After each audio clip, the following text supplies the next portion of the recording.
Christmas, the Phoenix Mall of Asia in Bengaluru has put up the tallest Christmas tree in India, standing at 100 feet. One can enjoy delightful music and performances in the area, making the festive season even more enjoyable.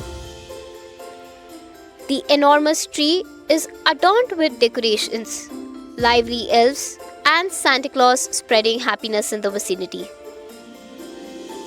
The festive setup also included Gingerbread Village-themed houses, performances by international musicians, carnival dancers, Santas, angels, a unicyclist juggler, and an inflatable snowman.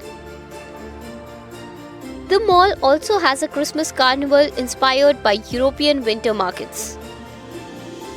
While there is a mandatory entry fee, visitors at the mall were captivated by taking pictures near the magnificent tree.